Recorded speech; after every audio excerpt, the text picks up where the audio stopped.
আসসালামু আলাইকুম। সুপ্রিয় দর্শক, একটি সুন্দর পরিবার টিকে থাকে ভালোবাসা আর বিশ্বাসের ওপর। কিন্তু অনেক সময় দেখা যায় বিনা কারণেই স্বামী স্ত্রীর মধ্যে দূরত্ব তৈরি হয়। স্ত্রী অবাধ্য হয়ে যান, কথা শুনতে চান না, এমনকি সংসার ভাঙার উপক্রম হয়।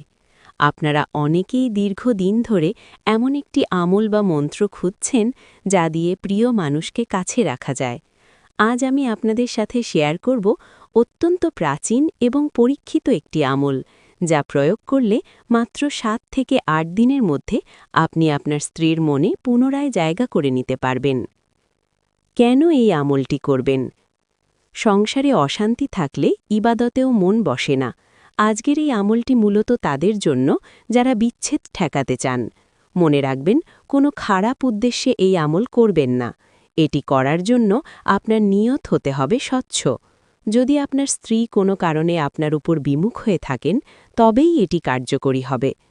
মূল মন্ত্র ও তার মাহাত্ম্য। এখন আমি আপনাদের সেই শক্তিশালী মন্ত্রটি বলছি, মনোযোগ দিয়ে শুনুন বা লিখে নিন। আলী আলী করমে মাওলা, করম ইশকে বাঁধন, আলিফ লামেতে বশীভূত হোক, অমকের প্রাণ মন, হক্কুল মাওলা হক্কুল বাড়ি, হক্কুল পরোয়ারে, অমকের জান প্রাণ দেহখান আনিয়া দে মোরে, বাক্যে যদি না খাটে মাখলুক চলে যা পরপারে। এই মন্ত্রের প্রতিটি শব্দ অত্যন্ত শক্তিশালী। এখানে অমক শব্দের জায়গায় আপনি আপনার স্ত্রীর নাম উচ্চারণ করবেন। প্রয়োগ বিধি। প্রথম ধাপ। এই আমলটি ২ ধাপে করতে হবে। অত্যন্ত সতর্কতার সাথে নিয়মটি শুনুন। খাদ্যদ্রব্যের ওপর প্রয়োগ। ১. যে কোনো মিষ্টি জাতীয় খাবার বা পানীয় নিন যা আপনার স্ত্রী পছন্দ করেন। ২. এই মন্ত্রটি পূর্ণ মনোযোগ দিয়ে ৭ বার পাঠ করুন। পাঠ শেষে খাবারের ওপর একটি ফু দিন। এভাবে টানা ৩ দিন এই পড়া খাবারটি আপনার স্ত্রীকে খাওয়ান। বিশেষ দ্রষ্টব্য, খাবার খাওয়ানোর সময় মনে মনে গভীর বিশ্বাস রাখবেন।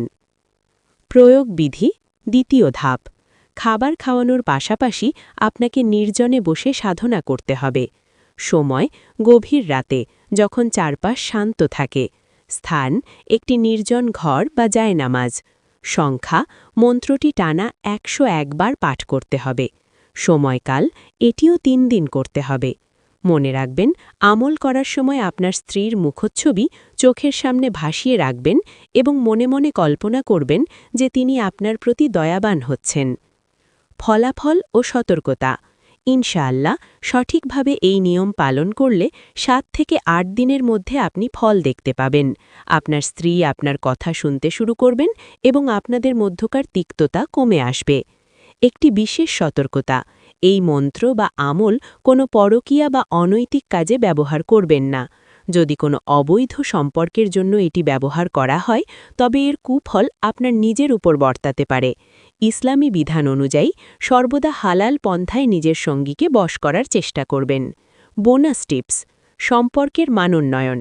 আমল ও মন্ত্রের পাশাপাশি আপনার আচরণের পরিবর্তনও জরুরি। স্ত্রীর সাথে নরম সুরে কথা বলুন, তাকে সময় দিন। আমল আপনার আধ্যাত্মিক শক্তি বাড়াবে আর আপনার সুন্দর ব্যবহার আপনাদের বন্ধনকে মজবুত করবে। আজকের ভিডিওটি যদি আপনার উপকারে আসে, তাহলে লাইক দিন এবং আপনার বন্ধুদের সাথে শেয়ার করুন। কোনো কিছু বুঝতে অসুবিধা হলে কমেন্ট বক্সে জানান, আমি উত্তর দেওয়ার চেষ্টা করব। আমাদের চ্যানেলে নতুন হয়ে থাকলে সাবস্ক্রাইব করে সাথেই থাকুন। আল্লাহ হাফেজ।